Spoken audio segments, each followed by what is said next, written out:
Hey everybody, my name is Mr. Francy and welcome back to Mr. Francy Reads. Today we are continuing on with my favourites and non-favourites for the first half of the year, and today we are focusing on favourites by genre. So this is a video where I talk to you about all the different genres that I've read in the first half of the year and talk to you about what my favourite books were for each of those genres. So let's not waste any more time, let's get right on into it. Welcome back to Mr. Francy Reads!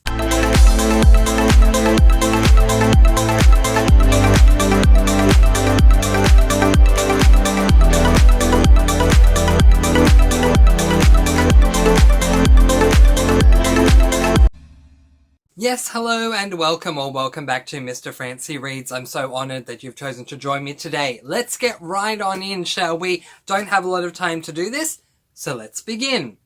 Okay, so I'm going to mention each genre, tell you what the genre is, and then tell you my favourite book for that genre. And we're going to start off with classics. Now, I have not read a lot of classics so far this year. That's okay. It is what it is, but a classic to me has to do two things well for me to consider it a classic. First of all, the book needs to have been written a long time ago, and secondly, the book still needs to be able to hold up to this day. And my favourite classic for the first half of 2022 is this book, Agatha Christie's And Then There Were None. Now, I spoke about the author, Agatha Christie, in my last video. In this one, we get to talk more about the book and why it is my favourite classic. A lot of what I said in the last video is still going to hold up, and it was slim pickings for me to choose a classic, so I'm just going to be repeating myself basically. But this is a book that follows a whole bunch of characters who end up going to an island, a remote island where they stay in a house. I said hotel last time, I don't know why, but they stay in a house, and in each bedroom that each guest is staying in is a poem called 10 Little Soldiers that talks about the 10 different ways that each of the 10 little soldiers died. And the guests at this house on this remote island end up dying in the same way. We worked this out very early on, so it's not a spoiler. But the fact that the book continued to keep me intrigued, despite the fact that I knew exactly how they were all going to die and that they were all going to die, speaks volumes. And then, when we get to the end and the story has played out, there was still more, and I was wondering why there was more, and then I realised it was because we hadn't had the reveal of who the killer was, who the mastermind was behind all of this, and I think that speaks volumes too, because I hadn't even had the reveal, and yet I was satisfied for it to end without even knowing who the person was, and I've never ever had that in a thriller or a mystery before, despite the fact that it's now a classic. It was originally published as a mystery/thriller. But, yeah, definitely speaks volumes. I was more than satisfied to walk away without knowing who the mastermind was because the book was just that good. But the reveal was so good that all I could think was, how was I going to be fine not knowing? It was just fantastic. Oh my gosh. I highly recommend this. If you are looking for the perfect mystery, the perfect thriller, you really cannot go past this book. Highly recommend. Okay, next up we move over to the genre that I've read the most of in 2022. Interestingly enough, the genre that I read the most of in 2020 throughout its entirety and 2021, fantasy, is not even going to make an appearance on this list. Can you believe it? I don't know if I've read a fantasy this year. And if I have, wow, I've forgotten about it. But the genre that I've read the most of in the first half of 2022 was a genre called cozy mysteries. Now, this is not surprising. I have a SAS list, series about series, where predominantly the series on that list are cozies. I only found out about cozies last year. I never even knew they were a thing. And then this year I just did a full-on deep dive to the point where both this shelf and this shelf are entirely filled with cozies. It is book number 3 in the Secrets and Scrabbles series called Mystery Mystery at the Masquerade. Now, interestingly, I read this book last month. Interestingly, up until when I read this book probably would have won A Salted Caramel. But the reason why this book takes the cake is because I found absolutely nothing that I could poke as a negative hole in this book. There was nothing wrong. It was just absolutely perfect, in my opinion. There's not a lot I can say about this because it is book number 3, but the setup for this entire series, Secrets and Scrabbles as a whole, is that we follow a man by the name of Ellery Page, which is interesting because we normally follow women. So it breaks the mold there, but also we break the mold because Ellery just so happens to be gay. In book 1, Ellery is bequeathed a mystery bookstore because his grandmother has passed away in Pirates Cove, and yeah, that's the cozy side. There's a whole lot more that goes on than that. But in this book, Ellery ends up going to a masked ball, things go down. It was just, oh my gosh.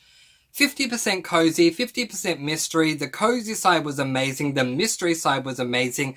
Nothing in this book let me down, which is absolutely incredible, and that's why it deserves to be here. If you have not read the Secrets and Scrabbles Cozy Mystery series, I highly, highly, highly recommend it. The next genre I'm going to talk to you about is dystopians. Now, a dystopian book or series, the genre itself is, the easiest way to explain it is the opposite to utopian. So a utopian world is where everything is perfect, nothing can go wrong, it's just a beautifully perfect world. So what's the opposite of that? Well, tyranny, basically. Yeah, we have worlds that have been created in such a way because a tyrant overlord of some type wants to run things in a way that they see fit, and it's a world that is going through a lot of trouble and issues because it's a situation where not everyone's wants and needs are taken into consideration because the only person who matters is the top head honcho in the world. And so in 2022, I've read 3 dystopians. They all came from the same series. I've chosen to pick book 1 from that series because I have not found a dystopian series that I don't like. But for me, this is where it all started, and so that's why it is my favorite that I've read from that series for this year, and that is Legend, book number 1 in the Legend series by Marie Lu. So in this dystopian world, we follow, it's dual perspective. We follow 2 different characters. And the setup is that in this world, when you turn 9 years of age, you take an aptitude test. This aptitude test is going to determine the rest of your life. Because if you do well on this test, you will be given all of the ingredients you need to succeed and to have an amazing life. But if you don't do well, then suddenly you go from someone who was able to take the test to someone who is not supported at all. And you could even potentially be homeless. One of the greatest decisions that Marie Lu made with this series is that the 2 people we follow are both on the opposite ends of that spectrum. We follow Day, who, when Day took the test, he scored the lowest ever score in history. And we follow June, and when June took the test, she scored the highest ever score in history. And I love that because we get to see the best from both worlds. It's so fantastic. If you are someone who is looking for an action-packed type of series, you can't go past this one. While it is YA, the way that it is done makes me forget that it's YA. It comes across to me more like an adult series than a YA one, but I just absolutely love this series. I don't want to say more than that because I want you to go in blind because it is just so fantastic. Every single book in this series has received 5 stars from me, so this one obviously included, and that is why Legend by Marie Lu is my favourite dystopian for the first half of 2022. And now onto the genre that I have made up myself. This is not officially seen as a genre, but I'm calling it one, and it's my channel, so my rules. It is LGBTIQ+. Yeah, so the way that I categorize this particular genre is any book that heavily features something to do with the LGBTIQ+ theme fits under this category. So, my favourite LGBTIQ+ book that I read for the first half of 2022 has to be What If It's Us by Adam Silvera and Becky Albertalli.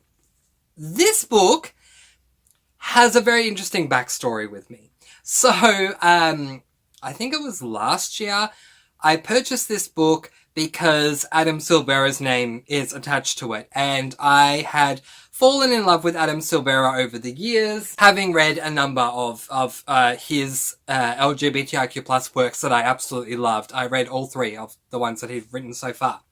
Then I read Simon versus the Homo Sapiens Agenda, otherwise entitled as Love, Simon by Becky Albertalli, and I had some issues with that book, and that's an unpopular opinion, but, you know, I just had issues with that book, and that book was written by Becky Albertalli, so I ummed and ahed for a long time about reading this book, and ended up unhauling it last year. And then I found out this year that book number 2 was being released, and that it was the only LGBTIQ+ book that was going to be released by Adam Silvera in 2022. So I decided, okay, you know what, I'm going to take the risk and read book 1. I may not have held up to my promise, but by the time I got to the end of book 1, I was saying to you all in my reading vlogs, I need to read book 2 when I need it now. It's gonna happen. At some point, inevitably, I am going to read book 2 because book 1 was so amazing. So we follow two guys in this book, Arthur and Ben. Things go down, they have a spark, but they don't exchange any contact information at all. Nothing. Not even names. And both of them walk away regretting this. And so they spend a good chunk of the book trying to find each other. It is such a beautiful, beautiful read. And the way that it ended, the way that this book ended, I was just like, I mean, there's not a lot I can say because it's a spoiler, but I had an emotional reaction to it. And then I remembered, oh yeah, book 2. So I'm really, really excited to get into book 2. I don't know when I will get to it. I have so many books to read, but this was fantastic. I highly recommend it. If you have read this book, then I highly recommend reading some Adam Silvera works, because Adam Silvera, his LGBTIQ+ books are very raw, very real, and just very amazing. The guy is a gem. But in this book that he wrote with Becky Albertalli, they came together and wrote an amazing book. So, fantastic stuff. My favourite LGBTIQ+ book for 2022 is What If It's Us by Adam Silvera and Becky Albertalli. So next up we have non-fiction. And so non-fiction can be described as books that aren't fictitious. Books that are real. So, yeah, real true things that have happened and they're being documented.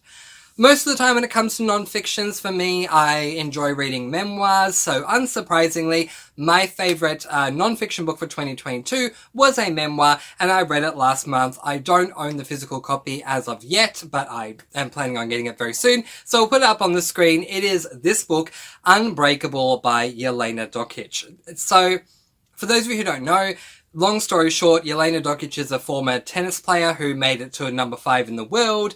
Her highlights in her career include being a wild card at Wimbledon, where she defeated the world number 1 at the time, Martina Hingis, quite convincingly. She's made semi-finals and quarterfinals of Grand Slams. She became a great name for her talent. But off the court, she became known because of her father, who caused a whole lot of chaos, Damir Dokic. The chaos that was caused, however, that we saw on camera was nothing compared to what was going on behind the scenes. Jelena was abused in every single way that you can imagine, physically, mentally, psychologically, the whole lot. And this book very graphically, very transparently outlines exactly what Jelena went through. I completely understand if there are people out there who don't want to read this book because of the subject matter and it being too triggering. I completely get that. The reason I picked up this book is because of how much I love Yelena. I followed her career pretty much from the moment she came on to the WTA Women's Tennis Association tour. And I always knew something was going on behind the scenes. So when I found out that Yelena had released a tell-all telling about, what was going on, it had me excited to actually finally get to read what was going on. And the book did not let me down at all. It was fantastic to see Yelena stand up and say, you know what, no, I am going to tell my story, and I'm going to tell it in the hopes that it's going to help others who were in the same situation as me to see what it is that they can do to get out of that situation. Yeah, there are very, very, very, very, very tough moments in this book that were hard for me to read. But all in all, I'm so glad that I did, and I wish nothing but the best and success for Yelena Dokic for the rest of her life. She has retired, yeah. Thank you, Yelena, for releasing such an amazing book. The next genre I'm going to talk about is romance. So some of you may have questioned earlier why I pen my own genre of LGBTIQ+, and that is because I separate the two. LGBTIQ+, lesbian, gay, bi, transgender, and romance to me is straight romance. Man, woman, boy, girl.